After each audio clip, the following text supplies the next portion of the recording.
నేటి రాజ్యాంగాలలో శాసనాలలో నేరాలు వాటికి శిక్షలు ఉంటాయి. ఇవి నేరాల శిక్షల సంగ్రహంగానే ఉండిపోయాయి. మనం మనదైన సంస్కృతాన్ని మరచి ఆంగ్ల భాష వెనుక పరిగెత్తడం మొదలుపెట్టాం. వారు చెప్పింది సత్యం అనే మానసిక దౌర్బల్యానికి గురయ్యాం. ది కేంబ్రిడ్జ్ హిస్టరీ ఆఫ్ ఇండియాలో మనుస్మృతి ప్రపంచంలో ప్రప్రథమ శాసనం అని రాశారు. అది శాసనంగా ప్రఖ్యాతి చెందింది. స్వయంభూ మనువును ఫస్ట్ లా గివర్ అని ఆయన రచించిన మనుధర్మ శాస్త్రాన్ని ఫస్ట్ కాన్స్టిట్యూషన్ అని, మను అనే శబ్దం నుండే మనిషి, మనుస్, మ్యాన్ అనే పదాలు వచ్చాయని కూడా భాషా శాస్త్రవేత్తలు చెబుతున్నారు. మనుషులు ఆచరించవలసినటువంటి, చేయవలసినటువంటి ఉత్తమ కర్మలు, వాటి వల్ల వచ్చే ఉత్తమ ఫలితాలు కూడా చెప్పబడ్డాయి.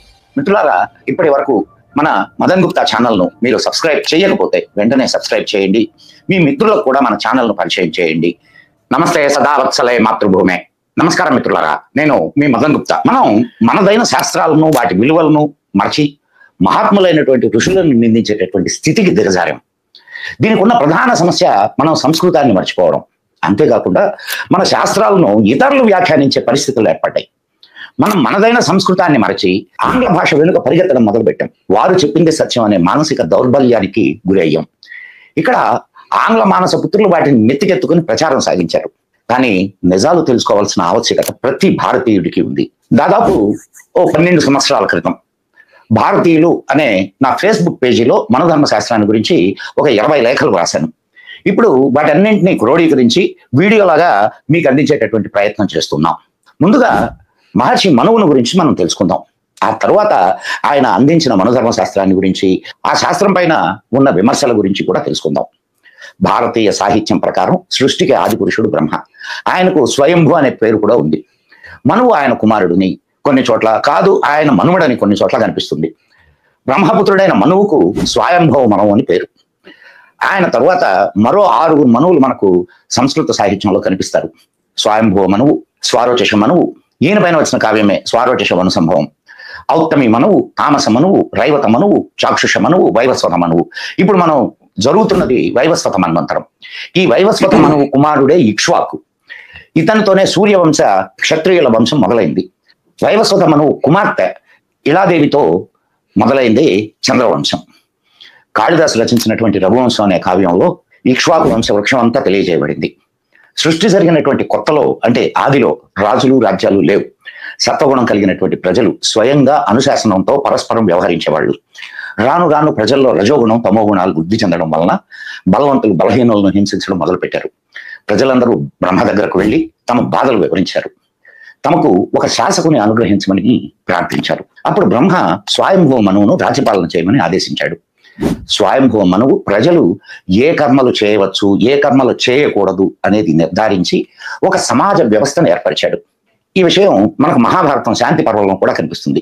వాల్మీకి రామాయణంలో ఆదిరాజో మనురివ ప్రజానాం పరిరక్షిత అని బాలకాండలో మనకు కనిపిస్తుంది. దశరథ మహారాజు ఆదిరాజునైన స్వయంభవ మనువుతో సమానంగా, స్నేహంగా ప్రజలను రక్షించాడు అని చెప్పబడింది.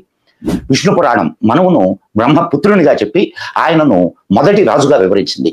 నృణాం వర్ణాశ్రమాణాం చ సర్వభూత హితస్సదా ఏద ఆది రాజశ్చ మనోశ్చరితమద్భుతం.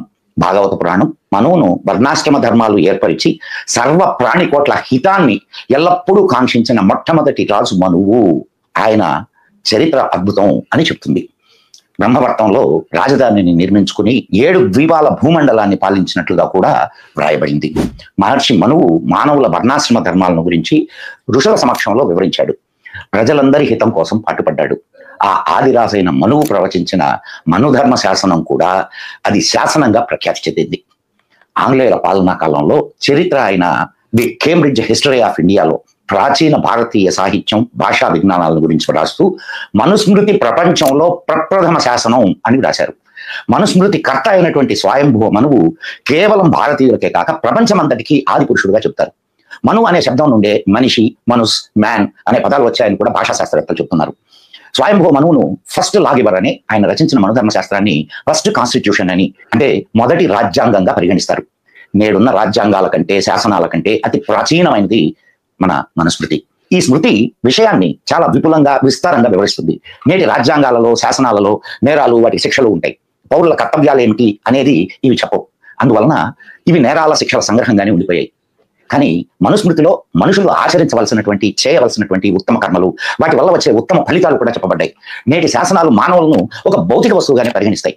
ఈ శాసనాలు దేశ సరిహద్దుల పరిధిలో మానవుని భౌతిక జీవనానికి తగినదిగా మాత్రమే ఉన్నాయి. వ్యక్తి యొక్క వ్యక్తిత్వం, మానసిక స్థితి, మంచి చెడ్డలతో ప్రస్తుత శాసనాలకు సంబంధమే లేదు. కానీ మనుస్మృతి మానవుడిని భౌతికంతో పాటు ఆధ్యాత్మిక ప్రాణిగా కూడా పరిగణిస్తుంది. అందువల్ల మానవుడి ఈ జన్మతో పాటు రాబోయే జన్మను గురించి కూడా ఆలోచిస్తుంది. శరీరం, బుద్ధి, ఆత్మల ఉన్నతి ద్వారా రాబోయే జన్మల అభ్యున్నతిని, ఆధ్యాత్మిక విధానాలను తెలియజేస్తుంది. మనము మానవుడిని ఏదో ఒక దేశానికి చెందిన ప్రాణిగానో, ఈ జన్మకు సంబంధించినటువంటి ప్రాణిగానో కాకుండా యూనివర్సల్ గా జన్మ జన్మాంతరాలకు సంబంధించిన మానవుడిగా పరిగణించి కర్తవ్యాలను నిర్దేశిస్తుంది. మానవుని మహనీయుడిగా తీర్చిదిద్దడమే మనుస్మృతి యొక్క లక్ష్యం. ఏ దేశమైనా, ఏ సమాజమైనా నైతిక సోదరులారా, మానవుణ్ణి ఎలా తీర్చిదిద్దుతుందట? మానవుణ్ణి లాస్ట్ పాయింట్ చెప్పాడండి, ఇది గుర్తుపెట్టుకోండి. ఇది చెప్తున్నప్పుడల్లా అది జ్ఞాపకం చేయండి, మరొకసారి ప్లే చేయండి. అది మనుస్మృతి యొక్క లక్ష్యం. ఏ దేశమైనా, ఏ సమాజమైనా ఈ జన్మకు సంబంధించినటువంటి ప్రాణిగానో కాకుండా యూనివర్సల్ గా జన్మ జన్మాంతరాలకు సంబంధించిన మానవుడిగా పరిగణించి కర్తవ్యాలను నిర్దేశిస్తుంది. మానవుని మహనీయుడిగా తీర్చిదిద్దడమే మనుస్మృతి యొక్క లక్ష్యం. మనుస్మృతిలో జాతి వివక్ష, జాతి అని అంటే ఏదో కాదు, కుల వివక్ష. రైట్ అండి. ఈ కుల వివక్ష ఎలా ఉంటుందో చూడాలి అని అంటే మరి మనుస్మృతి 10వ అధ్యాయము 10వ అధ్యాయంలో ఉన్న 51, 52, 53, 54, 55, 56, 57 ఈ శ్లోకాలు ఏవైతే ఉన్నాయో మన భారతదేశానికి చెందని భాష అయిన సంస్కృతంలో అరువు తెచ్చుకున్న లిపిలో అప్పుడెప్పుడో రాసుకున్న కొన్ని చెత్త శ్లోకాల తాత్పర్యము నేను ఇక్కడ చదువుతున్నాను. ఇది శూద్రుల గురించి కాదు. చండాలురు అనంటే ఎస్సీ ఎస్టీలుగా మరి పిలువబడుతున్న వారు ఎవరైతే ఉన్నారో మన సమాజంలో, భారతదేశంలో, అంటే మాల సామాజిక వర్గం, మాదిగ సామాజిక వర్గం, లేదా యానాది, ఎరుకల, బుడబుక్కల, చెంచు, కోయ, భిల్లు, కోలు, గోండ్లు, ఇలాంటి వాళ్ళు, వీళ్ళ గురించి మరి దశమాధ్యాయములో మరి మనుస్మృతి ఏం చెప్తుంది? వీళ్ళందరూ కూడా ది అన్టచబుల్స్ అనమాట, అంటరాని వారుగా మరి వీళ్ళు బయట ఉంటారు కాబట్టి వాళ్ళని చండాలులు అనే నిక్ నేమ్ ఇచ్చారు ఈ ఆర్య బ్రాహ్మణ మనుభావజాలం కలిగిన వారు. మరి ఈ చండాలుల గురించి ఎంత చక్కగా వారి గ్రంథంలో ఈ మనుస్మృతిలో లిఖించారో మీరే ఒకసారి మీ చెవుల ద్వారా వింటూ, మీ కనుల ద్వారా చూస్తూ ఒకసారి మీరే నిర్ణయం తీసుకోండి. చండాలురు స్వపచులు, వీరు ఊరి వెలుపల నివసించాలి. వీరికి తినుటకు గాని వండుటకు గాని పాత్రలు లేనప్పుడు మరి మేము ఇవ్వాలి అని రాసుకోవాలి, రాయలేదండి. కుక్కలు గాడిదలే వీరి ధనము, శవాలపైనున్న వస్త్రాలు వీరి బట్టలు, పగిలిపోయిన కుండల్లో వీరు తింటారు, ఇనుముతో చేసిన అలంకారాలే వీరికి అలంకారాలు, వీరెల్లప్పుడూ దేశ దిమ్మరులై ఉంటారు, ధర్మము ఆచరించు సమయాన వారితో కలిసి వ్యవహారం చేయరాదు, వీరు ఇచ్చుపుచ్చుకోవడం పెళ్లిళ్ళు తమలో తామే చేసుకోవాలి, వీరికి అన్నాన్ని స్వయంగా పెట్టవద్దు,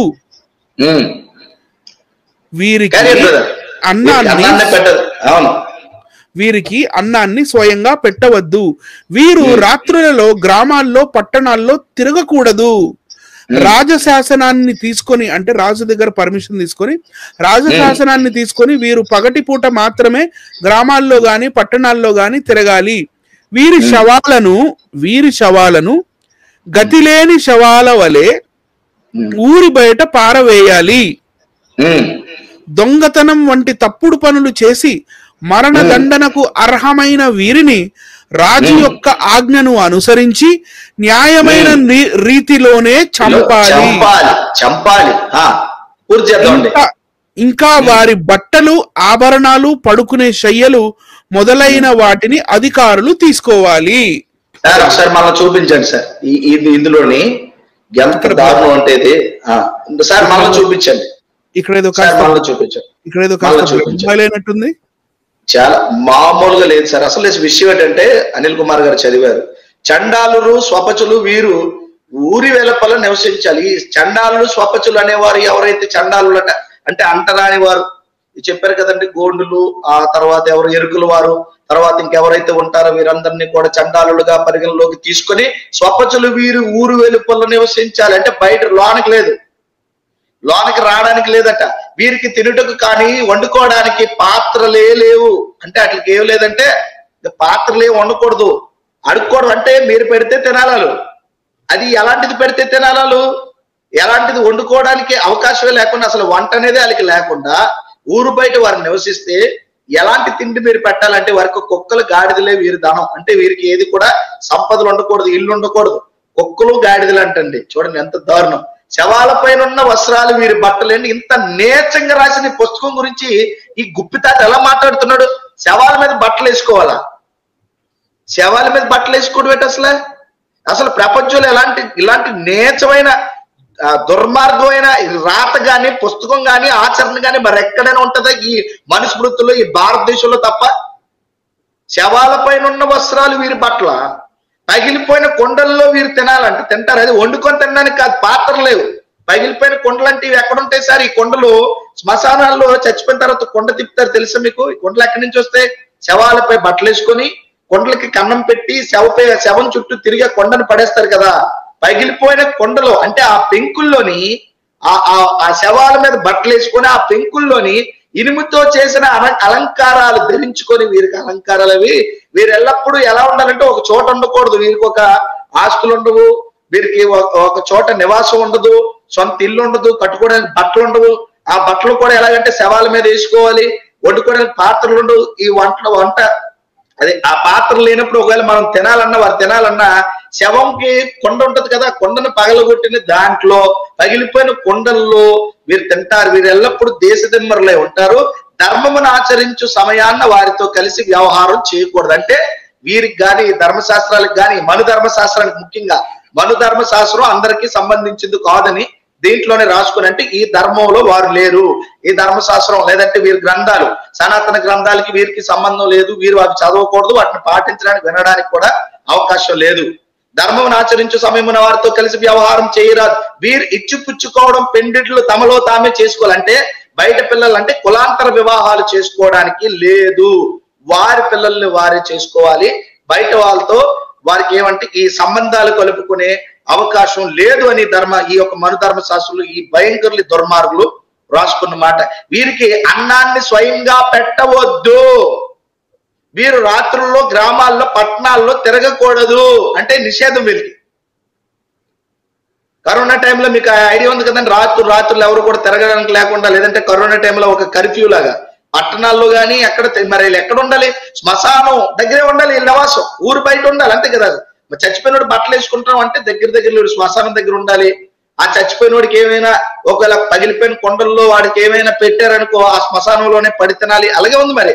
రాజశాస్త్రాన్ని తీసుకుని వీరు పగటి పూట మాత్రమే గ్రామాల్లో కానీ పట్టణాల్లో కానీ తిరగాలంటే రాజు పర్మిషన్ ఇవ్వాలి. పట్టణాల్లో గ్రామాల్లో తిరగాలంటే వీరి శవాలను గతి లేని శవాల వలె ఊరు బయట, చాలా నేర్చుకుంటారు ఇది, గతి లేని శవాలు అంటే పడేయాలట. పాతడానికి కూడా లేదు, పడేయమన్నాడు. పాతడానికి లేదు, పడేయాలి. పాతేయమని రాయలేదు ఇక్కడ, పడేయాలి. చచ్చిపోతే వారు పడేయాలి. ఎవరు వీరు? అస్పృశ్యులట, చండాలురట. వీరి శవాలను కూడా తీసుకెళ్లి కప్పకుండా పాడేయమన్నదంటే ఇంత నేచ గ్రంథం, ఇంత నేచ పుస్తకం మరి ఎక్కడైనా ఉంటదా? దొంగతనం వంటి తప్పుడు పనులు చేసి మరణ దండనకు అర్హమైన వీరిని రాజు యొక్క ఆజ్ఞను అనుసరించి న్యాయమైన రీతిలో చంపేయాలి. క్షమాపణ లేదు. ఎంత దారుణం అండి, ఎంత దారుణం. చాలా బాధేసింది సార్. పడుకోవడానికి పాత్రలు అనే నెక్స్ట్కి వెళ్దాం బ్రదర్, నెక్స్ట్కి వెళ్దాం. పడుకునే శయ్యలు మొదలైన వాటిని అధికారాలు కూడా లాగేసుకోవాలంట. పడుకునే శయ్యలు వాళ్ళ దగ్గర మంచాలు కానీ ఏమైనా ఉన్నాయనుకోండి తీసేసుకోమన్నారు. Next one. సరే, ఇంత దరిద్రమైన పుస్తకం ప్రపంచంలో ఎక్కడ ఉంటుందో ఈ గుప్పితాత ఎలాంటిదాన్నా? నెక్స్ట్ అండి, నెక్స్ట్కి వెళ్ళండి. అంతేనా? ఇంకొకటండి, జనాలు కంట్రోల్ చేయడానికి మళ్ళీ ముందుకు వచ్చాడండి ఈ వ్యక్తి.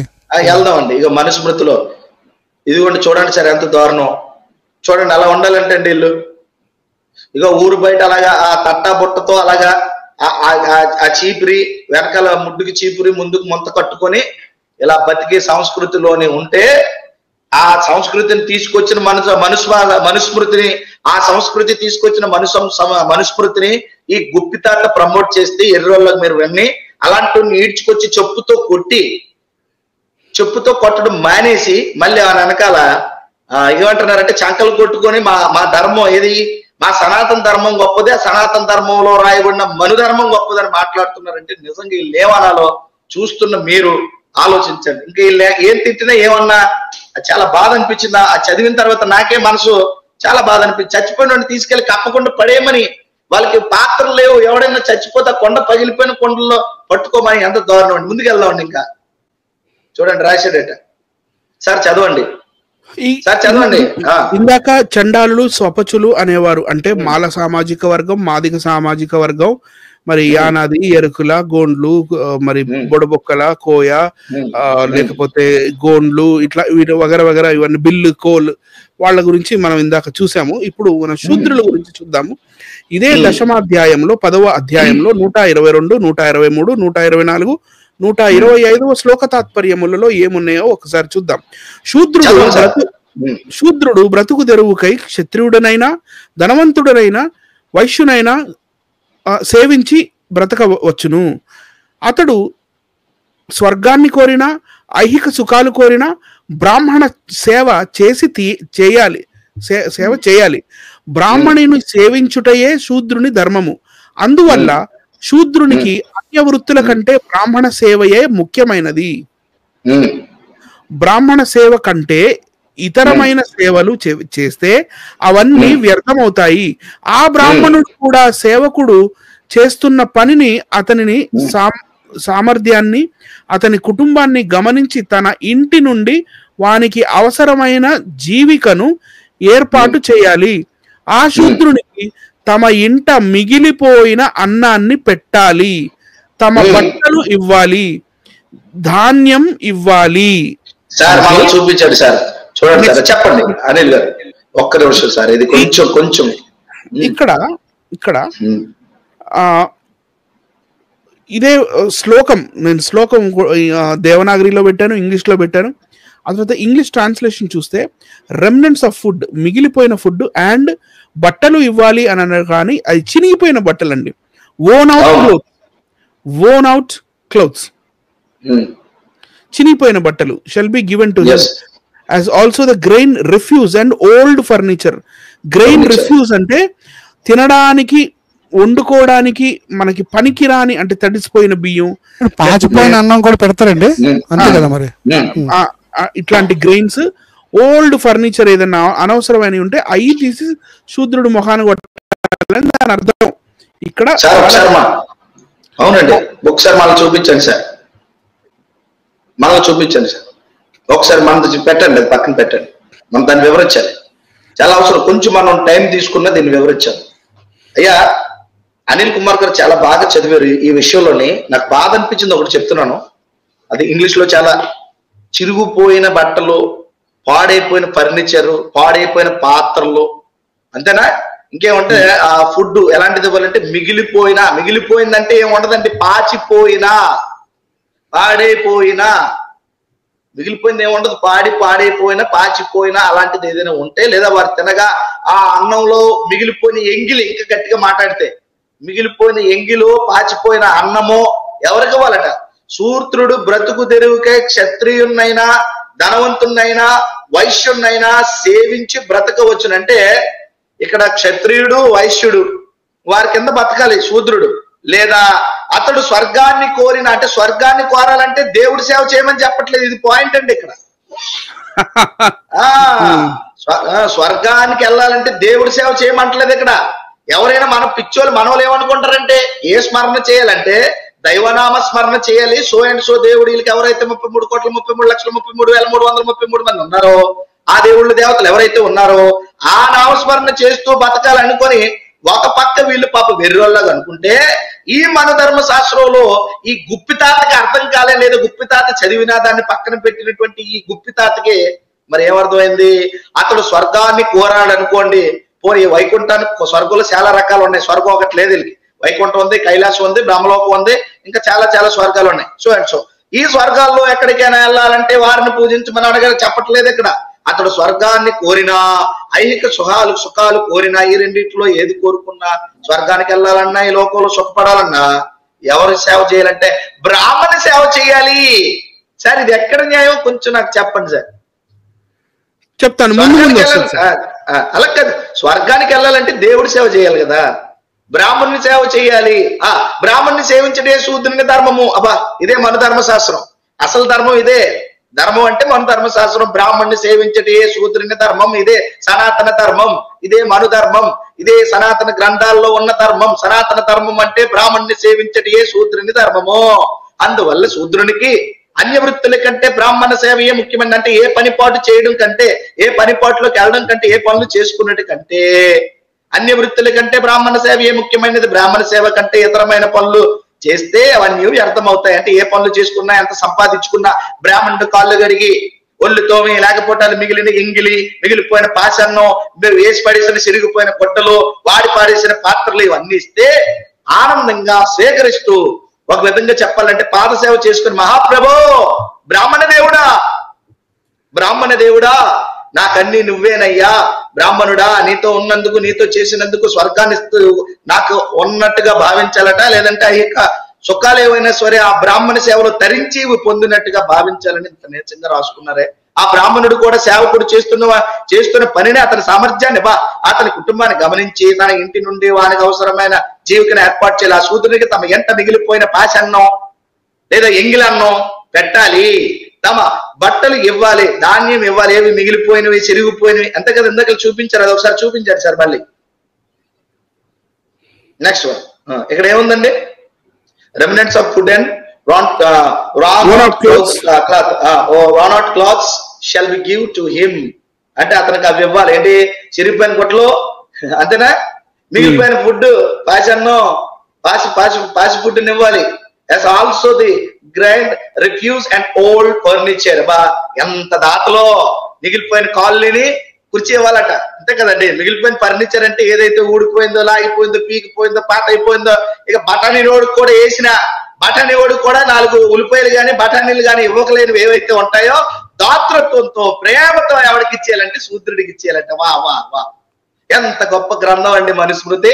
దీన్ని మరలా ఈ గుప్పితాత ఏంటంటే దీనిలో ఏవి తీసుకోలేదు, అవి తెలుసుకోలేదు, ఇవి తెలుసుకోలేదు, మొట్టమొదటి రాయబడిన గొప్ప పుస్తకం అని మరలా గొప్ప మాట ఏం చెప్పాడంటే, మానవుణ్ణి సంస్కరిస్తుందట ఈ పుస్తకం, మహనీయుడిని చేస్తుందట.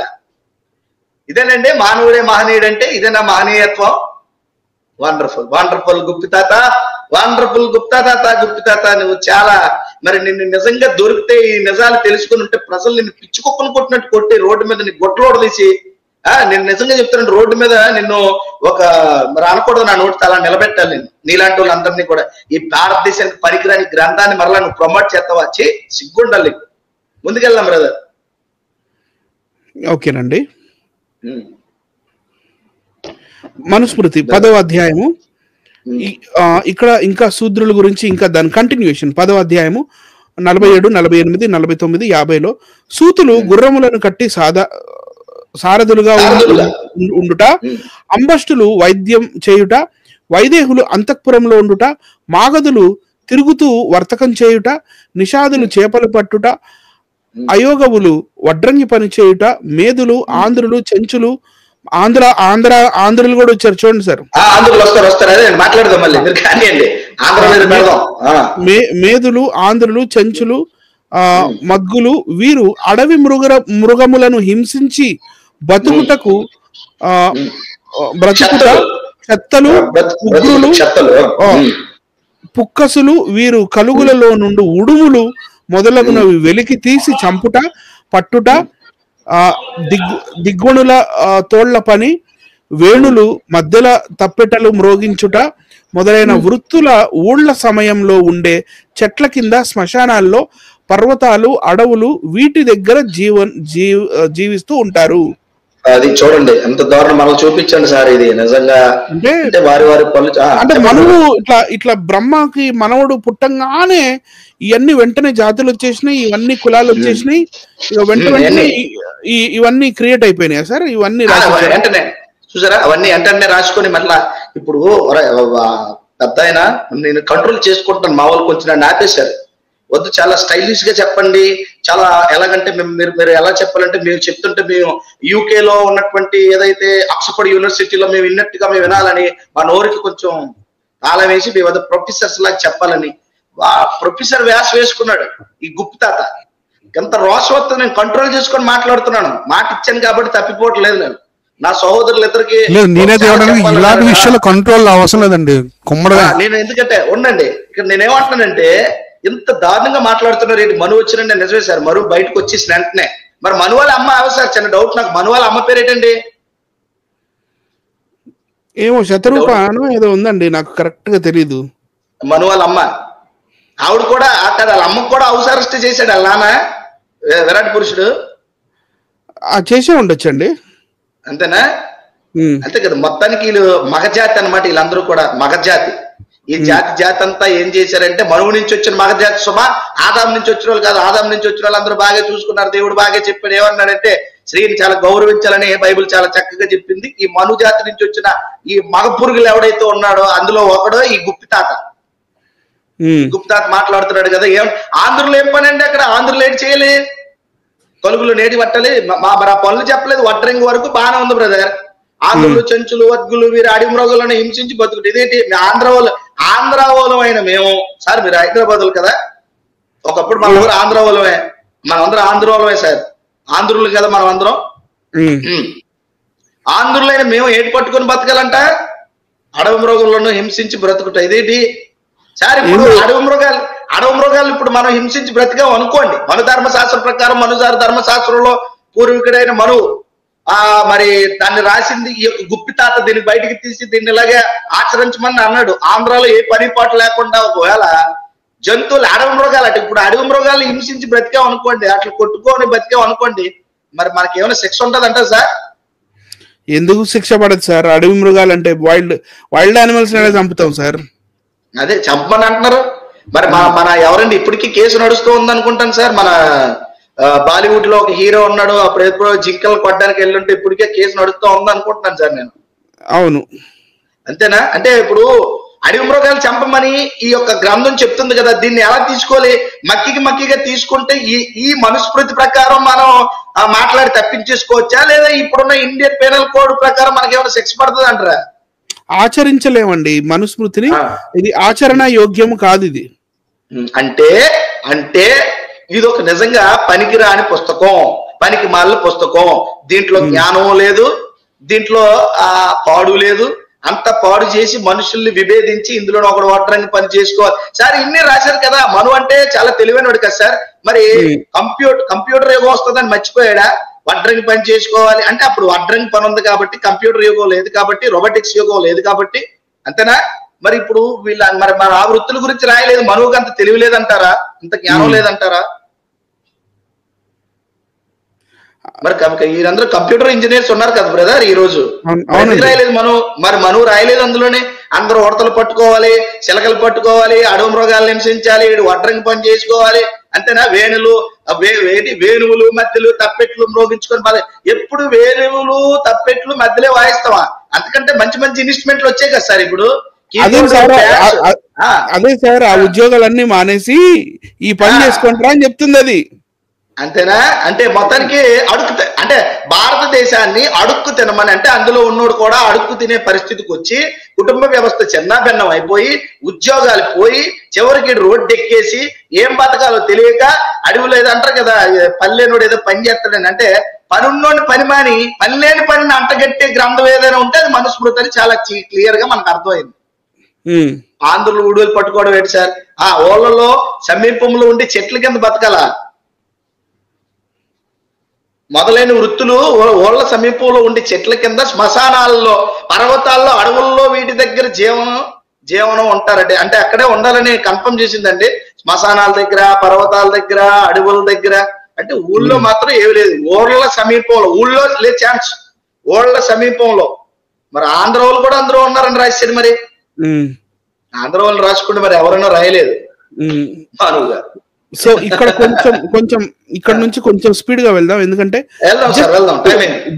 జస్ట్ పోయిన లైవ్ లోనే చెప్పాము ఇవన్నీ కూడా. పోయిన లైవ్ లో మనం ఇవన్నీ కూడా విషయాలు చెప్పాము.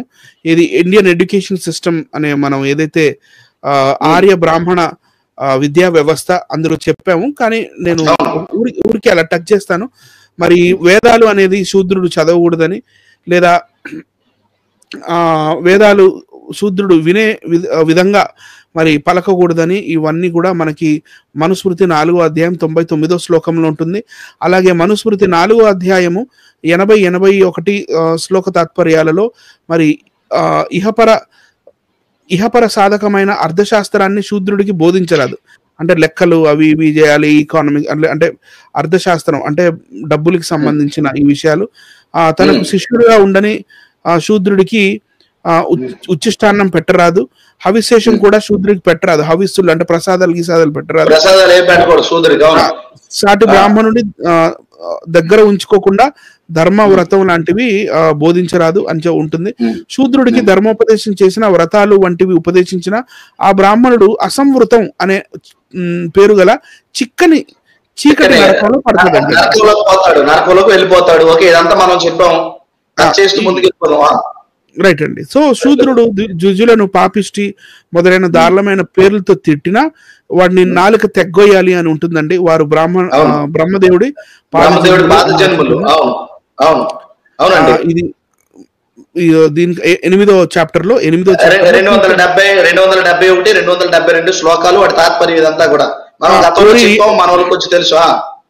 ఓరి యజ్ఞదత్త, నువ్వు చెడ్డ బాపన వాడు అలాంటి పేర్లతో పిలిచి దూషించినట్లయితే అట్లా దూషించిన వాడి నాలుక మీద బగబగ అంగుళాల నిలువు గల కర్రను కాల్చి 272. ఎట్లనో ఇంచుకంత ధర్మం తెలుసుకొని అహంకారం చేత ఇది నీ అనుష్ఠించవలసిన ధర్మం అని బ్రాహ్మణుడికి ఉపదేశం చేసే శూద్రుడికి చెవిలోను నోటిలోను కాచిన తైలాన్ని రాజు బగబగ కాలుతున్న తైలాన్ని నోట్లో పోయించాలటండి. రైట్, చెవిలోను నోట్లో మనం చెప్పాం. ఎస్ బ్రదర్, అన్ని మీరు రాసుకోవాలి. మన ధర్మశాస్త్రంలో ఉన్నవి మేము టక్క చెప్పేస్తున్నాం. మీరు గబగబా రాసేసుకోండి. మన ధర్మశాస్త్రం బుక్ కొనుక్కోండి, చక్కగా మీ దగ్గర పెట్టుకోండి. ఈ గుప్పితాతలాంటి ఎవడైనా వచ్చాడానికి ఇవన్నీ అడగండి. అడిగి వారికి మరి వాళ్ళకి ఏం చెప్తారో సమాధానం వినండి. మనుస్మృతి 8వ అధ్యాయము 413-414లో ఏముంటుందంటే శూద్రుణ్ణి సృష్టించడంలో బ్రహ్మ ఉద్దేశం బ్రాహ్మణుడికి సేవ చేయటమే. అంతే అంతే అంతే, బ్రాహ్మణ సేవ చేయడమే శూద్రుడి. భక్త్యం పుచ్చుకొని గాని భక్తి చేత గాని శూద్రుడు బ్రాహ్మణ సేవ చేసి తీరాలి. బ్రాహ్మణుడికి దాస్య వృత్తి స్వాభావికం. ఇతడు ప్రభుత్వాన్ని నడుపుతుండగా ఏ విధమైన పదవీచ్యుతుడైతే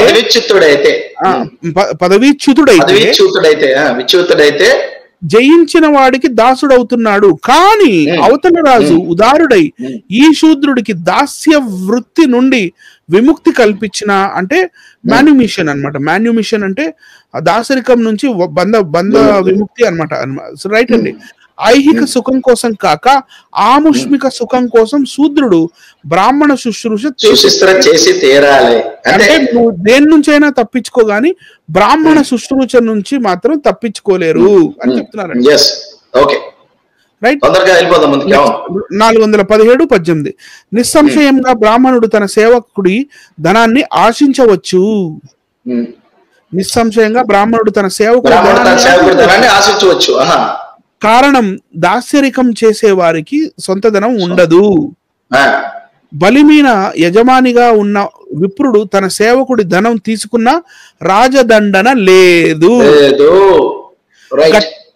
గట్టి ప్రయత్నం చేసి అయినా సరే వైశ్యుడి చేత సేద్యాన్ని శూద్రుడి చేత బ్రాహ్మణ శుశ్రూషని చేయించాలి.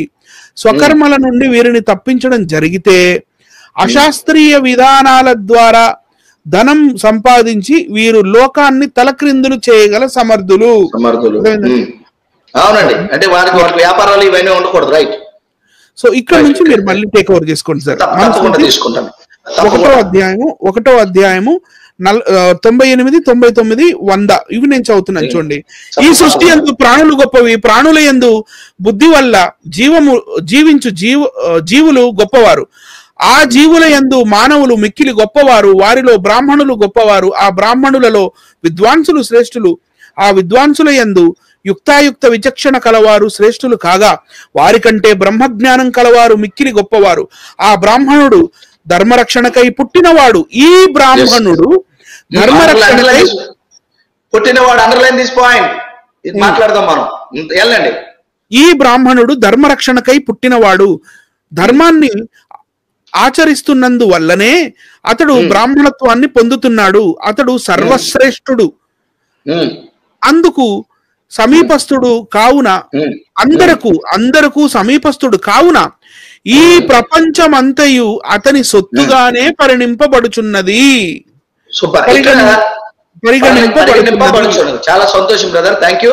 ఇక్కడ మన బ్రదర్ చదివిన ఆ యొక్క పైన చదివిన వాటిలో బ్రాహ్మణుడి కింద ఇక జీవితాంతం శూద్రుడనేవాడు ఇక సేవ చేయవలసిన పాద సేవ, బ్రాహ్మణుడి పాద సేవ చేయడమే సనాతన ధర్మం. అందులో చదువు లేదు, గొప్పోడు అవ్వకూడదు, వ్యాపారాలు చేయకూడదు, కిందనే ఉండాలి, భయంకర పరిస్థితుల్లో ఉండాలి, వారు పెట్టింది తినాలి, వారి కింద ఎన్ని మరి సేవలు చేస్తే అంత గొప్పగా దీవింపబడతాడని బ్రాహ్మణుడు వారి ధనాన్నైనా లాగేసుకోవచ్చు, వారిని చిత్రహింసలు పెట్టొచ్చు. అలా చేసినా సరే బ్రాహ్మణుడు అనేవాడే మరి శూద్రుడి కంటే గొప్పవాడు కాబట్టి బ్రాహ్మణుడు పాదాల కింద నలిగిపోతూ చిదిగిపోతూ భయంకరమైన హింస అనుభవించినా సరే శూద్రుడు అలాగే బ్రాహ్మణుడి కింద బ్రతకాలి అని పైన చదువుకున్నాం. ఇక్కడ ఈ సందర్భంలో 99, 100వ ఈ యొక్క శ్లోకాల తాత్పర్యం, ఈ సృష్టి యందు ప్రాణులు గొప్పవి, ప్రాణుల యందు బుద్ధి వల్ల జీవించి జీవులు గొప్పవారు, ఆ జీవుల యందు మానవులు మిక్కిలి గొప్పవారు, వారిలో బ్రాహ్మణులు గొప్పవారు. ఎవరు గొప్పవారు అంటే ఈ ప్రపంచంలో ఉన్న జీవుల కంటే ప్రాణుల కంటే అందరికంటే గొప్పవాళ్ళు బ్రాహ్మణులే. ఆ బ్రాహ్మణులు విద్వాంసులు శ్రేష్ఠులు, ఆ విద్వాంసుల యందు యుక్త విచక్షణ కలవారు శ్రేష్ఠులు కాగా వారికంటే బ్రహ్మజ్ఞానము కలవారు మిక్కిలి గొప్పవారు. ఈ బ్రాహ్మణుడు బ్రహ్మజ్ఞానం కలిగిన, ఎవరికి చెప్పలేని బ్రహ్మజ్ఞానం అంటే సనాతన గ్రంథాల్లో బ్రాహ్మణుడు రాసుకున్నటువంటి ఏ గ్రంథాలు అయితే ఉంటాయో వాటిని చదువుకొని వాటిని అవపోషణ పట్టి ప్రపంచానికి తెలియకుండా ఇదిగో ఈ యొక్క మంత్రతంత్రాలతో లేకపోతే ఈ మంత్రాలు శ్లోకాలతో అర్థం కాని భాషలో రాసుకున్నవి ఇవన్నీ కూడా ఎవరైతే బాగా అవపోషణ పడతారో వారు విద్వాంసులైతే ఆ యుక్త విచక్షణ కలవారు శ్రేష్ఠులు కాగా వారికంటే బ్రహ్మజ్ఞానం కలవారు మిక్కిలి గొప్పవారు. ఈ బ్రాహ్మణుడు ధర్మరక్షణకై పుట్టినాడు. ఇది చాలా ఇంపార్టెంట్ పాయింట్. అసలు బ్రాహ్మణుడు అదే బ్రదర్ చెప్పండి. మరి ఇప్పుడు ధర్మరక్షణ చేస్తున్న ఈ మత ఉన్మాదులందరూ వీళ్ళంతా డకోటగాళ్లేగా? వీళ్ళందరూ డకోటగాళ్ళు కాదండి, అసలు వెరీ డకోటగాళ్ళు, మహా డకోటగాళ్ళు. అందులో ఒక డకోటగాడే ఈయన, ఎవరంటే ఈ గుప్పితాత. వీళ్ళందరూ ధర్మరక్షణకు వచ్చే ప్రతి వాడు నోరిప్పితే బాగా నోటు తీసిపోయింది. మన ధర్మశాస్త్రంలో ధర్మరక్షణ బ్రాహ్మణుడు అయితే ఈ రోజు ఎవడెవడో వెళ్ళిపోయి నేను ఎక్స్ క్రిస్టియన్ని, నేను ధర్మాన్ని రక్షించడానికి వచ్చేసాను అనుకోని ఈ లలిత్ కుమార్ గారు అంటాడు, కరుణాకర్ అంటాడు, తర్వాత ఈ ధర్మాన్ని రక్షించడానికి వచ్చానని చెప్పి ఈ మధ్యలో ఆడవాళ్ళు వస్తున్నారు, పిల్ల బచ్చగాళ్ళు వస్తున్నారు. ఈ మధ్య కాలంలో ఈ సనాతన ధర్మ రక్షకులందరూ కూడా ఆ రక్షణలో కొంతమంది మరి వచ్చారు పోయారు, ఉన్నోళ్ళు డ్యాన్స్ కడుతున్నారు. ఇందులో మన సనాతన ధర్మాన్ని రక్షించడానికి నేను వచ్చాను, నా ధర్మం గొప్పదని చెప్పుకుంటున్నటువంటి మరి ఆఖరికి రాధా మనోహర్ దాస్ లాంటి వారు కూడా ఉన్నారు. వీళ్ళందరికీ మనుధర్మ శాస్త్రం అవకాశం ఇవ్వలేదు. ఈ సంగతులు కూడా చెప్పండి గుప్తా తాత గారు. ఇక్కడ ఏమనుందంటే ఈ బ్రాహ్మణుడు ధర్మరక్షణకే పుట్టాడు. ధర్మాన్ని, ఏ ధర్మాన్ని? సనాతన ధర్మాన్ని. ఏ ధర్మాన్ని? మను ధర్మాన్ని. ఏ ధర్మాన్ని? బ్రాహ్మణ ధర్మాన్ని. ఏ ధర్మాన్ని? బ్రాహ్మణుడు శూద్రుణ్ణి లేకపోతే ఇతరాత వారిని నిలిచే ధర్మాన్ని రక్షించుడికై పుట్టినోడు, అంటే ధర్మరక్షణకై పుట్టినోడు. ఇక్కడ మంచి పాయింట్ చెప్తాను బ్రదర్. అసలు ధర్మరక్షణకు పుట్టినోడు దేవుడు అని అంటున్నారు కదా వీళ్ళు, అంతేనా? వీళ్ళ భావం ఏంటంటే సనాతన గ్రంథాల్లో ధర్మరక్షణకు పుట్టినోడు దేవుడు అంటున్నారు కదా. ఏంటి దీని మీద చిన్న ఎక్స్ప్లెనేషన్ ఇద్దాం, చెప్పండి బ్రదర్. అదే యదా యదా హి ధర్మస్య గ్లానిర్భవతి భారతి ధర్మ సంస్థాపనార్థాయ సంభవామి యుగే యుగే. అది ధర్మ సంస్థాపన చేయడానికి ప్రతి యుగంలో వస్తానన్న దేవుడు చెప్తుంటే ఈ ఇక్కడ మనుస్మృతిలో ఈ బ్రాహ్మణుడు ధర్మరక్షణకై పుట్టాడు అంటే పవర్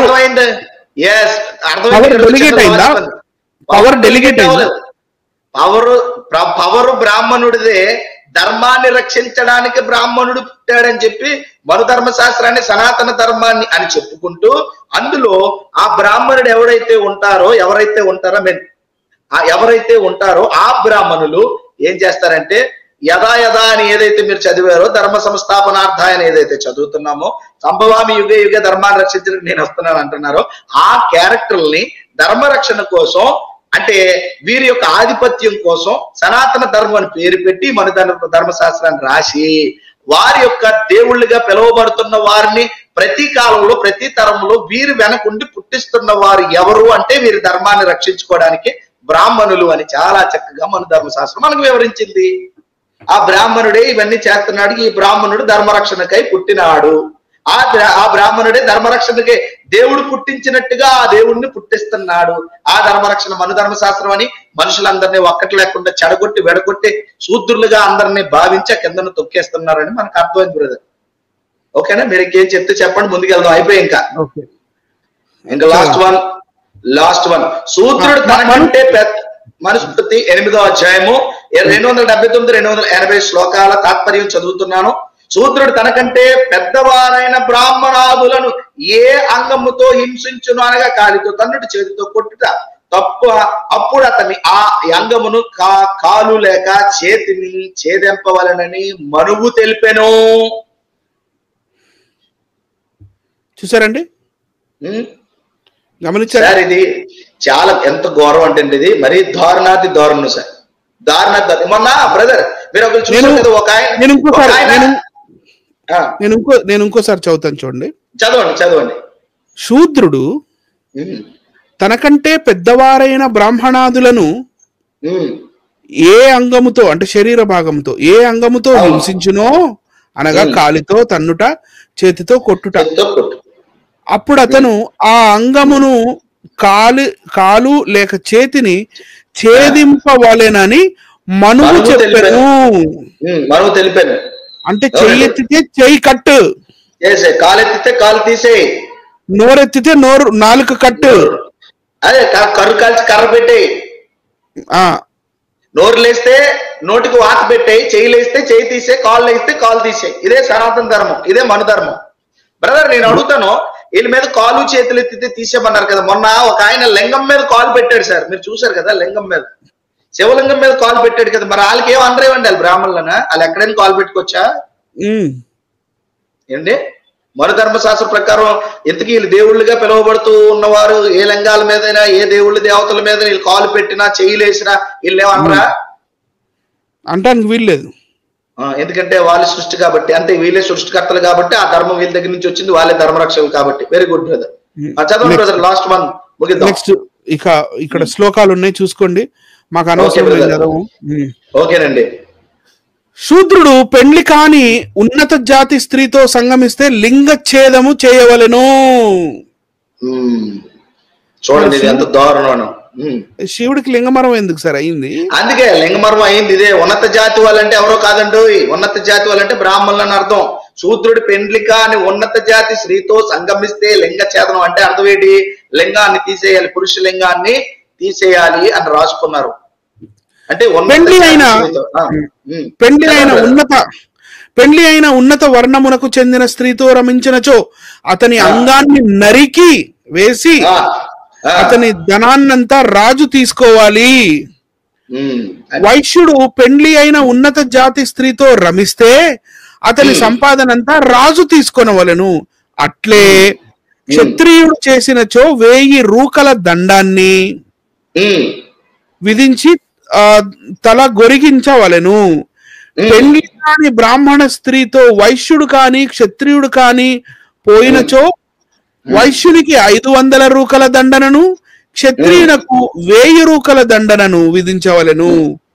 ఈ వైశ్య క్షత్రియులు వివాహితమైన బ్రాహ్మణ స్త్రీతో పోయినచో శూద్రుని దండించినట్లు మండుచున్న ఇనప శయ్యపై పండబెట్టి తగలబెట్టవలెను. వీళ్ళందరూ శిక్షలు బాగున్నాయి, వీళ్ళందరూ శిక్షలు బాగానే కనిపించవనా? అది ఇంకా నెక్స్ట్ దాని కంటిన్యూషన్. వివాహితి అయినా కంటిన్యూ చేయండి. సరిపోయింది బ్రదర్, అంతేనండి. దీని 8వ అధ్యాయంలో అవునండి కంటిన్యూషన్. వివాహిత అయిన స్త్రీతో బలవంతంగా రమించిన బ్రాహ్మణునకు 1000 రూకల దండన. రేప్ చేస్తే 1000 రూపాయలు అండి ఫైన్. 1000 రూపాయలు దండన ఇచ్చేయాలి. ఎవరిని? ఈయనకి నచ్చిన ఆవిడతో బ్రాహ్మణుడు వెళ్ళిపోతే 1000 రూపాయలు మాట్లాడదాం.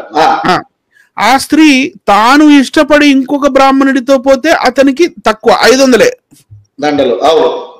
అట్లే బ్రాహ్మణునకు ప్రాణాంతిక దండం అంటే మండుచున్న ఇనుప శయ్యపై పండబెట్టి ప్రాణములు తీయట అనేది పెట్టకుండా శిరోముండనమే అంటే ఉట్టి గుండి చేయాలి అంతవరకే. అవును. ఇతర జాతుల వారికి ప్రాణాంతిక దండము విధించవచ్చును. బ్రాహ్మణుడు ఇది వినండి, ఇది హైలైట్ సార్, ఇది భలే డైలాగు. ఇది మనం చెప్దాం సార్, వివరిద్దాం. చదవండి. అబ్బా జాన్సన్ గారు, ఇది భలే డైలాగ్, ఇది వినండి. నేను చెప్తాను సార్, నేను చెప్తానండి, మీరు కానివ్వండి. బ్రాహ్మణుడు ఎన్ని పాపాలు చేసినా ప్రాణదండమును మాత్రం విధించకూడదు. అవసరమైనచో అతనిని పుత్రధనములతో సహా రాజ్యము నుండి వెళ్ళగొట్టవలెను. మనల్ని చూపిస్తున్నాను. అబ్బా చూపించండి. అయిపోయిందండి ఇంకా మన ప్రెజెంటేషన్? ఇంకొన్ని 2-3 ఉన్నాయండి. మనం చూపిద్దాం ఖచ్చితంగా. బ్రదర్ గారు వండర్ఫుల్ మాట ఇక్కడ ఏముంటుందంటే, ఇప్పుడు మన అనిల్ గారు చదివిన వివరణలో మనుధర్మశాస్త్రం 8వ అధ్యాయం నుంచి 8వ అధ్యాయం 380 వరకు మనం చదివిన దాంట్లో ఏముందంటే, ఒకవేళ శూద్రుడు గాని వైశ్యుడు గాని తప్పులు చేస్తే వాళ్ళకి మరణదండన వరకు శిక్షలు విధించాలని ఈ మనుధర్మశాస్త్రంలో రాయబడింది. కానీ బ్రాహ్మణోత్తములైన వారు ఒకవేళ గాని చూడండి, చదువుదాం మళ్ళీ. వివాహితి అయిన స్త్రీతో బలవంతంగా రమించి బ్రాహ్మణునికి 1000 రూపాయల దండన అంటే చిన్నది, 1000 రూపాయలు ఇచ్చే సరిపోతుంది. ఆ స్త్రీ తాను ఇష్టపడి ఇంకొక బ్రాహ్మణునితో పోతే అతనికి 500 రూపాయల దండన. అట్లే బ్రాహ్మణునికి ప్రాణాంతిక దండం మండుచున్న ఇనుపసైపై పండబెట్టి ప్రాణములు తీయట శిరోమండనమే. అలాంటి చేయకూడదట. ఒకవేళ ఇలాంటివి ఏం చేసినా, పెద్ద పాపం చేసినా గుండు చేయించి వదిలేయాలి. ఇది చిన్న దాంతో అయిపోయింది. ఇతర జాతుల వారికి ప్రాణాంతిక దండము విధించవచ్చును. సార్ ఇది టూ మచ్ అండి. ఇది అసలు న్యాయం లేని మనుధర్మశాస్త్రం. ఇప్పుడు శిక్షలు కూడా కులాన్ని బట్టి ఉంటాయా సార్? ఒక వండర్ఫుల్ వర్డ్ నేను బైబిల్లో చెప్తాను మీకు, ఇది కంపేర్ చేసి చెప్తాను. బ్రదర్ గారు, న్యాయం అంటే అర్థం ఏంటి బ్రదర్? ధర్మం అంటే ధర్మశాస్త్రం అంటే ధర్మం అంటే అర్థం ఏంటి చెప్పండి? ధర్మం అంటే డ్యూటీస్ అండ్ రెస్పాన్సిబిలిటీస్. ఇంకా ఎక్కువ కోడ్ అంటే ఏంటి బ్రదర్? ఐపీసీఎస్ సెక్షన్ ఉంది కదా, అందరికీ ఒకటే ఉంటుందా, వేరు వేరుగా ఉంటుందా? అందరికీ ఒకటే ఈక్వల్ ఉంటుంది. చట్టం అంటాం కదా, చట్టం అంటాం కదా, చట్టం అందరికీ ఒకటి ఉంటుందా, వేరు వేరు ఉంటుందా? అందరికీ ఒకటేనండి. అంతేనా? అది ఇప్పుడు ఈ ధర్మశాస్త్రంలో రాసుకున్నవి ఏం చేశారంటే శిక్షలు రాశారు, శిక్షాస్మృతులు. ఎవడే తప్పు చేస్తే వాడికి శిక్ష విధించాలి. కానీ బ్రాహ్మణుడికి మాత్రం ఇక్కడ ఏముంది? వెసులుబాటు ఉంది.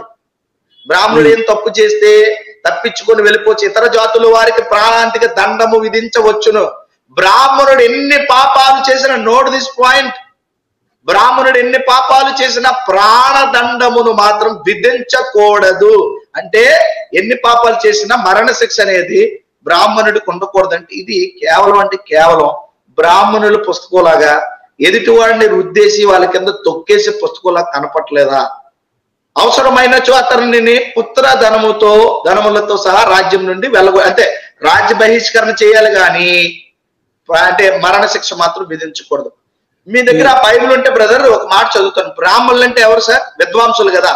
అవునండి. బాగా చదువుకున్న వాళ్ళు కదా, జ్ఞానవంతులు కదా. అంటే ఎదుటోళ్ళకి బోధించిన వాళ్ళు కదా, ఎదుటోళ్ళకి చెప్పిన వాళ్ళ చెప్పించుకున్న వాళ్ళు సార్ బ్రాహ్మణులు అంటే? చెప్పేవాళ్ళు కదా సార్. చెప్పేవాడు తప్పు చేస్తే వెసులుబాటు ఉంది. బైబిల్లో ఒక వండర్ఫుల్ వర్డ్ ఉంటుంది, మీరే చదవండి సార్. యాకోబు పత్రిక 3వ అధ్యాయం 1వ వచనం అండి. యాకోబు పత్రిక, గుప్పితాత నువ్వు కొంచెం వినాలి. మీ బ్రాహ్మణుడు ఎన్ని పాపాలు చేసినా దండనము మాత్రము విధించకూడదు అని అన్నాడండి. ఇక్కడ బ్రాహ్మణుడు బోధించడానికి ఒకవేళ గాని ఆ యొక్క సనాతన ధర్మం లేదంటే హిందూ ధర్మంలో ప్రముఖుడైతే, క్రైస్తవ ధర్మంలో బోధకుడిది ఒక ప్రత్యేక స్థానం. బోధించేవాడిని ధర్మశాస్త్ర బోధకుడు లేదంటే దేవుని యొక్క వాక్య బోధకుడు అంటాం. ఆ బోధకుడికి ఏమైనా దేవుడు బ్రాహ్మణుడు రాసుకున్న పుస్తకంలాగా వెసులుబాటు ఇచ్చాడా, లేదా దైవమే వ్రాయించిన దైవ గ్రంథంలో ఏం చెప్తున్నాడు చూడండి. యాకోబు పత్రిక 3వ అధ్యాయము 1వ వచనం సార్. చదవండి సార్. నేనే చదవాలా? 3వ అధ్యాయం 1వ వచనం, యాకోబు పత్రిక 3వ అధ్యాయం 1వ వచనం. నా సహోదరులారా, మళ్ళీ చెప్తున్నాడు బైబిల్లో, హోలీ బుక్ చెప్పండి. యాకోబు పత్రిక 3వ అధ్యాయం, హోలీ బైబిల్లో 3వ అధ్యాయం 1వ వచనం. 3వ అధ్యాయం ఈ యొక్క పరిశుద్ధ గ్రంథంలో 3వ అధ్యాయం 1వ వచనం ఏం చెప్పిందో చూడండి. సహోదరులారా, 1వ వచనం సార్. ఫస్ట్ తీస్తున్నాను.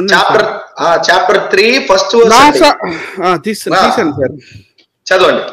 నా సహోదరులారా, బోధకులైన మనము మరి కఠినమైన తీర్పు పొందుదమని తెలుసుకొని మీలో అనేకులు బోధకులు కాకుండుడి. చూడండి బ్రదర్, మీకు ఏం అర్థమైంది బ్రదర్ బైబిల్లో? చెప్పేవారు నేర్పించేవారు బోధకులుగా ఎవరైతే ఉన్నారో వారికి రెట్టింపు తీర్పు ఉంటుంది, కఠినమైన తీర్పు ఉంటుంది. అంటే అర్థం ఏంటి? డబల్ దండన. తీర్పు రెట్టింపు తీర్పు అంటే డబల్ దండన, అంతే కదండి. ఇది దేవుడు రాయించిన పరిశుద్ధ గ్రంథము గనక, దేవుడి మాట గనక శిక్షాస్మృతి ఎలా ఉంటదంటే చెప్పినోడు చేయకపోతే రెండింతలు ఉంటది అన్నాడు. ఇప్పుడు బ్రాహ్మణుడు అందరికీ చెప్పాడు కాబట్టి ఇక్కడే రాయబడిందంటే ఈ మనుధర్మ శాస్త్రంలో బ్రాహ్మణుడు చెప్పినోడే తప్పు చేసినా అతనికి ఏ శిక్ష లేదు. చిన్న చిన్న అంటే ఉమ్మితడి లాంటి ఏవైనా ఉంటే చిన్న ఏమనంటే జరిమానాలు కట్టేసి, లేదంటే చిన్న గుండు కొట్టించుకొని, లేదంటే ఊరు బయటికి వెళ్ళిపోయి ఇలాంటి శిక్షలతో సరిపెట్టుకున్నారంటే ఇప్పుడు చెప్పండి బ్రదర్, ఏ గ్రంథం గొప్పది, ఏ శాస్త్రం గొప్పది బ్రదర్? అది ఫైనల్ లో చెప్తాను బ్రదర్. ఇంకా రెండు ఉన్నాయి, ఇంకా కొన్ని ఉన్నాయి. ఓకే, చదువుదాం. చదవండి బ్రదర్, చదవండి. బ్రాహ్మణుడు ఆపదలో ఉన్నప్పుడు నిందితమైన కర్మ చేస్తున్న వారి దగ్గర కూడా దానం స్వీకరించవచ్చు. చూసారా? బ్రాహ్మణుడు ఒకవేళ ఆపదలో ఉంటే నిందితమైన వారు, తక్కువ జాతి కల వాళ్ళు, పాపాత్ములు, దుష్టులు, నికృష్టులు, లేకపోతే దొంగలు, బందిపోటు దొంగలు, ఇలాంటి వాళ్ళ దగ్గర కూడా దానాలు తీసుకొచ్చి అంటండోయ్. అంటే ఇప్పుడు దానానికి కులం లేదా బ్రదర్? దానానికి ఇచ్చినోడి కులం లేదు. ఓకే, అంటే ఈ కొట్టేసిన వాడికి కులం ఉండదు, మనిషికి మాత్రం కులం ఉంటది. మరి దానం వాడి చేతిలోంచి వచ్చింది కదా, అంటరానివాడి చేతిలోంచి ఈ దానం, లేకపోతే ఈ ధనం వచ్చింది కదా, ధనం అనే దానం వచ్చింది కదా. అంటరానివాడి చేతిలోకి వచ్చిన ధనం వాళ్ళ చేతిలోకి వెళ్ళినప్పుడు ఎలా పుణ్యం అయిపోతుంది? అంటరానితనం అక్కడ ఎందుకు అంటుకోవట్లేదు? అది ముందు చదివితే అర్థమవుతుంది మీకు. చదువుదాం అండి, కంటిన్యూ చేయండి. బ్రాహ్మణుడు ఆపదలో ఉన్నప్పుడు నిందితమైన కర్మ చేస్తున్న వారి దగ్గర కూడా దానం స్వీకరించవచ్చు. పవిత్రమైన గంగాజలం ఎక్కడా కూడా అపవిత్రం కాదు కదా.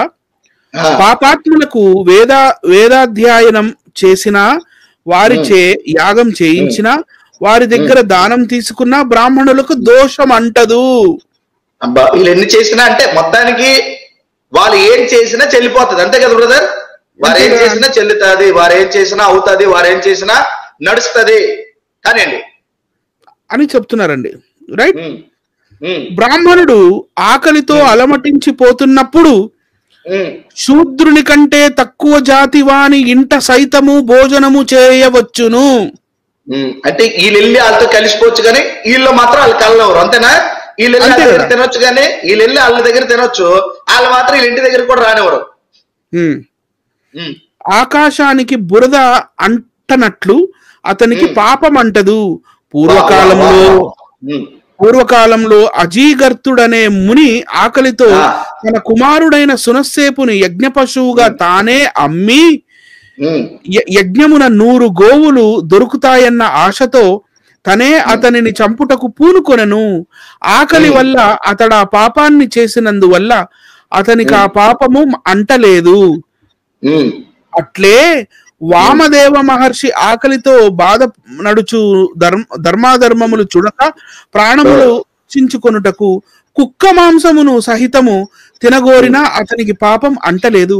అదే విధంగా భరద్వాజ మహర్షి ఆకలి వల్ల బాధపడుచు పృథు అనే వడ్రంగి దగ్గర అనేకమైన ఆవులను దానంగా తీసుకున్నాడు. ఇంకా విశ్వామిత్ర మహర్షి ఆకలితో బాధపడుచు ధర్మాధర్మ విచక్షణ లేక చండాలుని చేతిలోనున్న కుక్క యొక్క పొత్తి కడుపు మాంసాన్ని తీసుకొని తినబోయెను. దాని తీసుకొనుట, యాగం చేయుట, వేదాధ్యయనము చేయుట అనే 3 వృత్తులలో చెడ్డవారి దగ్గర నుండి దానం స్వీకరించడం ఏమాత్రం తగనిది. యాగం చేయించుటమైనా వేదమును చెప్పటమైనా సంస్కారవంతుల నుండి చేయవచ్చు, అంతకంటే తక్కువ వాని నుండి చేయవచ్చు. అందువల్ల దానం స్వీకరించడంపై రెండింటికంటే తక్కువైంది. నెక్స్ట్ అవగొట్టేస్తాను. మాట్లాడదాం. రాజుకు ఎంత కష్టం వచ్చినా బ్రాహ్మణులను మాత్రం కోపపడవద్దు. రాజుకి ఎంత కష్టం వచ్చినా బ్రాహ్మణులపై కోపమే పడద్దు అంటున్నాడు. రాజుకు ఎంత కష్టం వచ్చినా బ్రాహ్మణులపై మాత్రం కోప్పడవద్దు. బ్రాహ్మణులే కోపిస్తే సైన్యం వాహనాలతో ఉన్న రాజును శపించి రూపుమాపగలరు. బ్రాహ్మణులు కోపంతో అగ్నిని సర్వభక్షునిగా శపించిరి. బ్రాహ్మణులు కోపంతో అగ్నిని సర్వభక్షకునిగా శపించిరి. సముద్రములోని నీరు త్రాగుటకు వీలు లేకుండా చేసిరి. చంద్రుని క్షయరోగిగా చేసి తిరిగి అతనిని బాగు చేసిరి. అట్టి బ్రాహ్మణులకు కోపము కలిగించి సుఖము ఎవరుంటారు? ఇంకా వారికి కోపం వస్తే స్వర్గాది లోకాన్ని ఇంద్రాది దిక్పాలకులకు సైతం సృష్టించగలుగుతారు. అట్లే దేవతలను శపించి మానవులుగా చేయగలరు. అట్టి బ్రాహ్మణులకు కోపం తెప్పించి ఎవరు మనగలుగుతారు? ఇది కూడా కంటిన్యూ చేశాను బ్రదర్. భూమ్యాది లోకాలు దేవతలు యజ్ఞయాగాదులు చేయు బ్రాహ్మణుల ఆశ్రయించి ఉన్నారు. వేదమే ధనంగా కల బ్రాహ్మణులకు ఎవడు హింసిస్తాడు? సత్కరింపబడకపోయినా అగ్ని ఏ విధంగా గొప్ప దైవంగా ఆరాధింపబడుతుందో అట్లే విద్వాంసుడు కాకపోయినా బ్రాహ్మణుడు ఆరాధింపబడుతూ ఉంటాడు. శ్మశానంలో శవాన్ని తగలపెట్టే అగ్ని అపరిశుద్ధం కాక యజ్ఞ యాగాదులందు ఉపయోగపడుతున్నట్లే బ్రాహ్మణుడు నీచ కార్యాల్లో పాల్గొన్న అతడు పవిత్రుడే అగుచున్నాడు. నీచ కార్యాల్లో పాల్గొన్న పవిత్రుడే. Okay brother. లోకంలో మానవుడు తనకు పుత్రులున్నందువల్ల స్వర్గాన్ని పొందినట్లు భావిస్తాడు. అతనికి మనుమలు కలిగితే ఇది వేరేదిలేండి, ఇది వేరేది. మరి దీన్ని కూడా సైడ్ కి పెట్టుకోండి, అంటే అక్కడికి కట్ చేసి సైడ్ కి వేరేది తీసుకోండి. ఇది మనుస్మృతి 9వ అధ్యాయం. రైట్. లోకంలో మానవుడు తనకు పుత్రులున్నందువల్ల స్వర్గాన్ని పొందినట్లు భావిస్తాడు. అతనికి మనుమలు కలిగితే ఆ స్వర్గంలో అతడు చాలా కాలం ఉంటాడు. ముని మనుమలు కలిగితే సూర్యలోకాన్ని చేరతాడు. తండ్రిని పుత్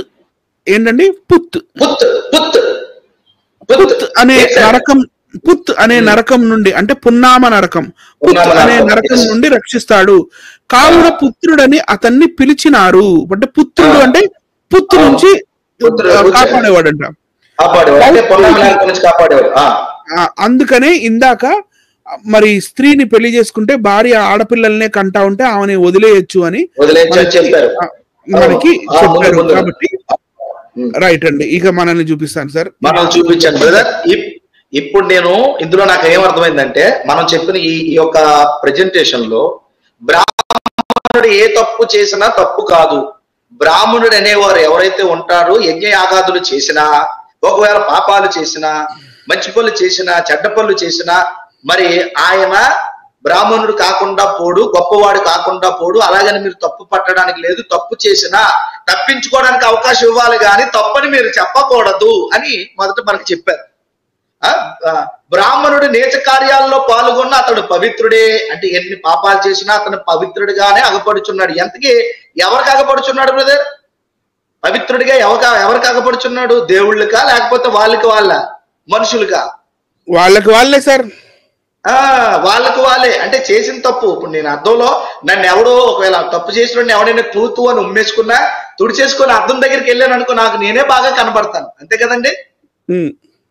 నాకు తప్పుని అనిపించదా? వాళ్ళు ఎలాగే అంటారు, నా ముఖం బాగుందా, అందంగా ఉన్నాను. అలాగా బ్రాహ్మణులు ఎన్ని నీచకార్యాలు చేసినా, ఎన్ని తప్పులు చేసినా వాళ్ళని మాత్రం ఎవరంటే అట్టి బ్రాహ్మణులు కోపం తెప్పించి ఎవరు మనకు. సార్ నాకు డౌట్ అండి, ఈ బ్రాహ్మణులందరూ కూడా రాజులు చెప్పించారు, ఎవరిని పుట్టించారు? ఇంద్రాది దిక్పాలకులు సైతం సృష్టించగలుగుతారు. అట్టి బ్రాహ్మణులు కోపం కలిగించి సుఖంగా ఎవరుంటారు? వారి కోపం వస్తే స్వర్గాది లోకాల్ని అట్లే దేవతలు చెప్పించి మానవులుగా చేయగలుగుతారు. అట్టి బ్రాహ్మణులు కోపం తెప్పించి ఎవరు మనకు గలుగుతారు అన్నారు కదండి. మరి ఈ భారతదేశాన్ని ఒక 200 సంవత్సరాలు ఎవరు తెల్లదొరలు పరిపాలించారు అని వీళ్ళందరూ కూడా ఈ స్వతంత్ర పోరాటాలు ఇవన్నీ చేశారు.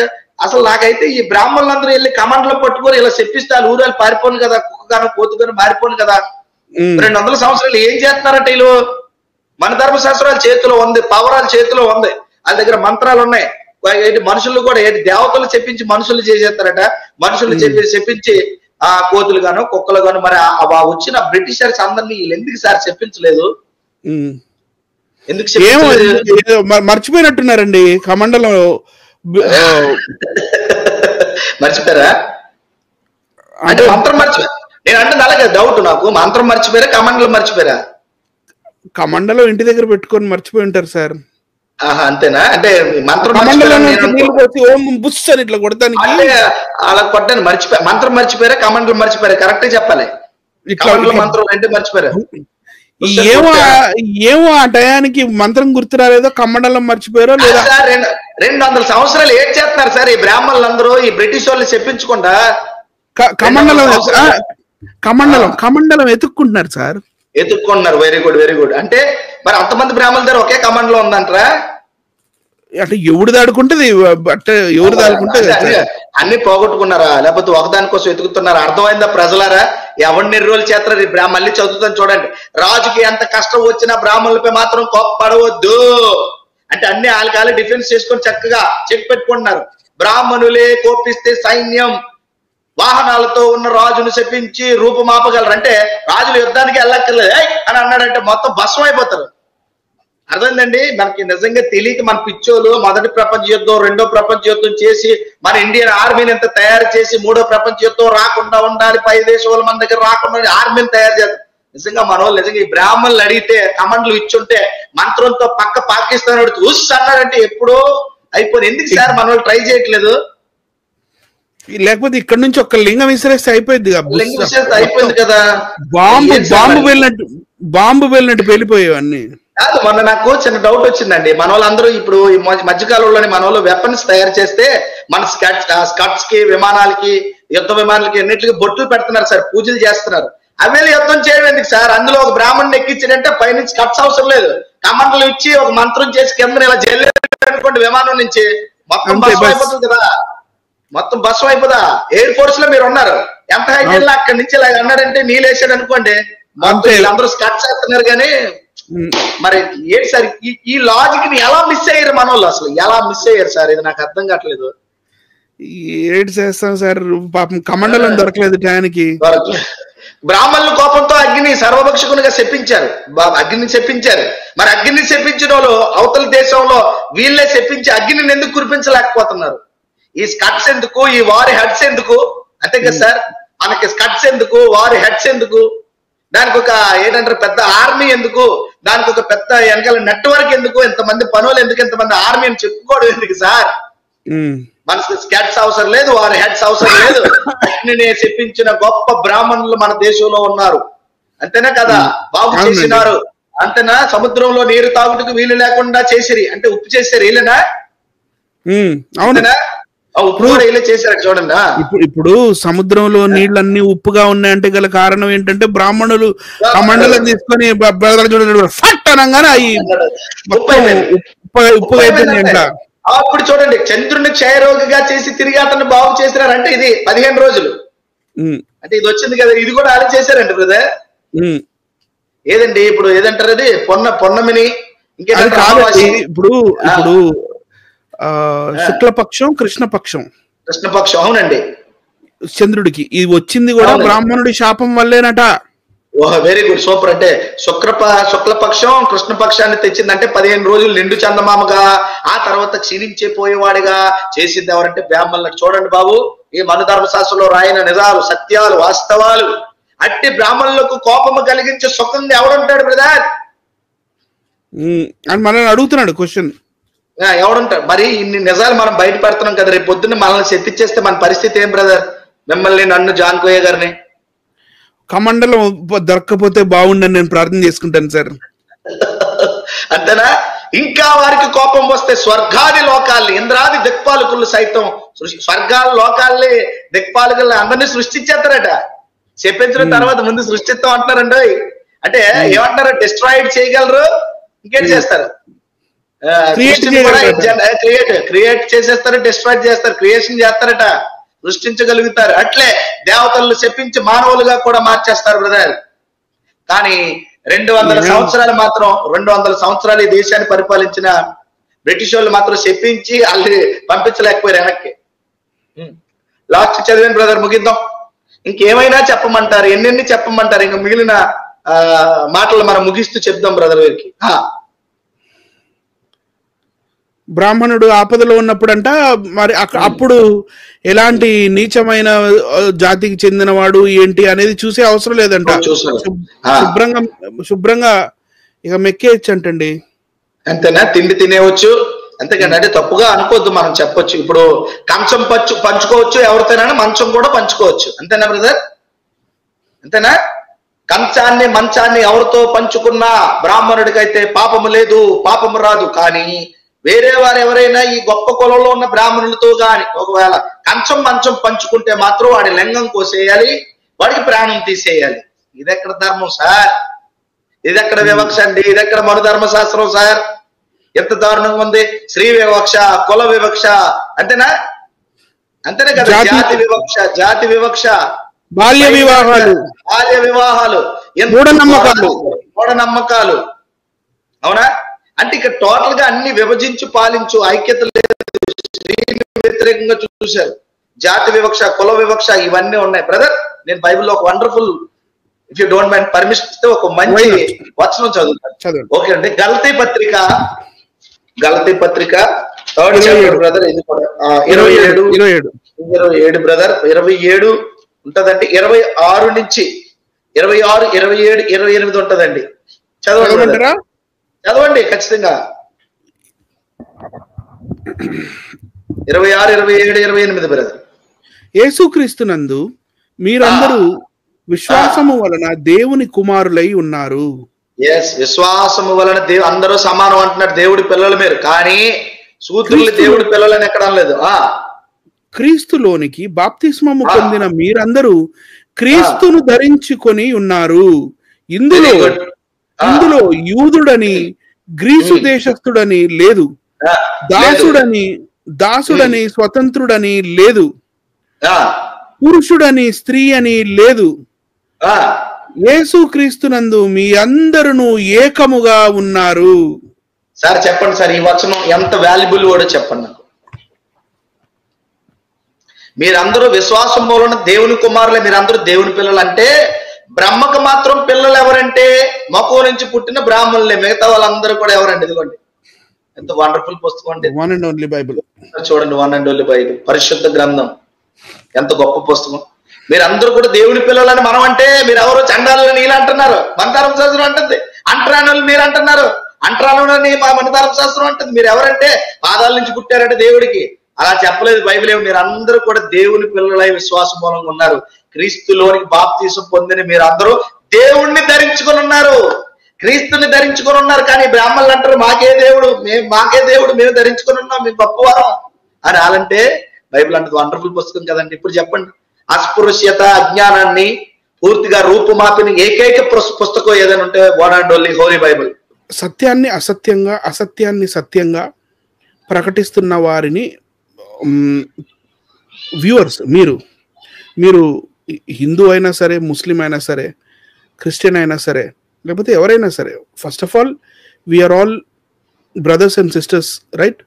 మనం అందరం కూడా ఈ భారతదేశ వాస్తవ్యులము, మనం అందరం కూడా ఈ నేల తల్లి ముద్దు బిడ్డలం అనేది నా ప్రగాఢ విశ్వాసం, నమ్మకం, రైట్? సో ఇక్కడ నాకు కొంతమంది ఫోన్ చేస్తారు, చెప్తారు నమస్కారం అండి అంటారు.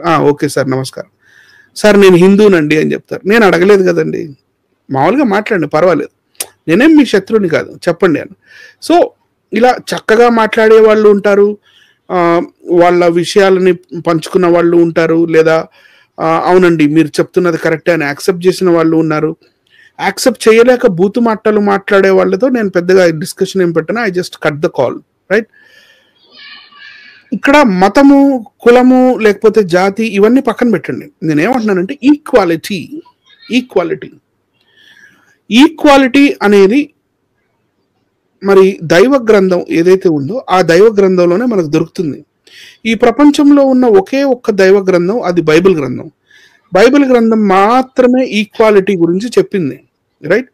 బైబిల్ గ్రంథంలో ఉన్న ఈక్వాలిటీని చూసి నేర్చుకొని బైబిల్ని చదివి బాబాసాహెబ్ అంబేద్కర్ గారు ఈక్వాలిటీ అనే పదాన్ని మన భారతదేశ రాజ్యాంగంలో పొందుపరిచారు. The constitution of republic of India, right? So ఇక్కడ మనకి ఓటు హక్కు ఉంది ప్రతి ఒక్కరికి అని అంటే ఇక్కడ అందరికీ ఈక్వాలిటీ ఉంది అని, మరి అలాగే రైట్ టు ఎడ్యుకేషన్ లేకపోతే right to information what ever, అవన్నీ అందరికీ ఈక్వల్ రైట్స్. ఈక్వాలిటీ లేని గ్రంథము దైవ గ్రంథం కాదు, కానేరదు. మోర్ ఓవర్ ఇది లక్షల సంవత్సరాల క్రితం నుండి ఇక్కడ ఉందని, ఇది లక్షల సంవత్సరాల క్రితం నుండి మరి మానవాళికి ఎంతగానో ఉపయోగపడి మానవుణ్ణి తీర్చిదిద్దడానికి ఈ మనుస్మృతిని మనువు రచించాడు అని చెప్పడం అదంతా ఉట్టి బూటకం.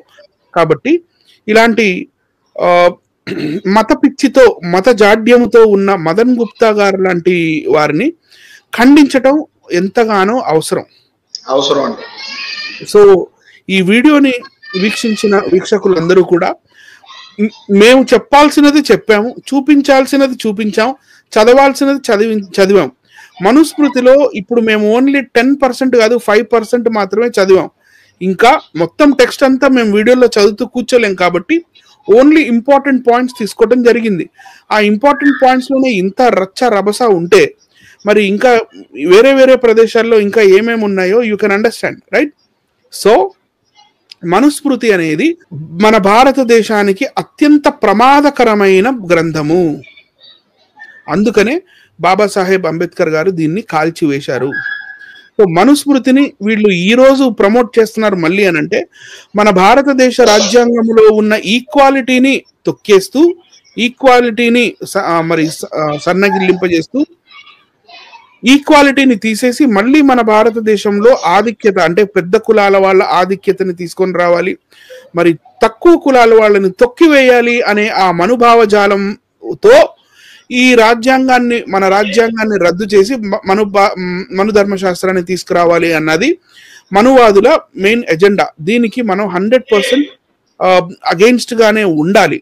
అలా చెయ్యకపోతే మనం రాబోయే రోజుల్లో నెక్స్ట్ జనరేషన్ కి మరి మనం అన్యాయం చేసిన వారు అవుతాము. వి విల్ నాట్ బి, మరి మనం ఆన్సర్ చెప్పుకోలేం తర్వాత కాలంలో నెక్స్ట్ జనరేషన్ కి. సో మనం దేన్ని సపోర్ట్ చేయాలో దాన్ని సపోర్ట్ చేయాలి, దేన్ని అపోజ్ చేయాలో దాన్ని అపోజ్ చేయాలి. అందులో నా దృష్టిలో నంబర్ 1 ప్లేస్ లో మనుస్మృతి ఎప్పటికీ ఉంటుంది. That we must and should oppose this book. This book is dangerous to the people of India. Thank you.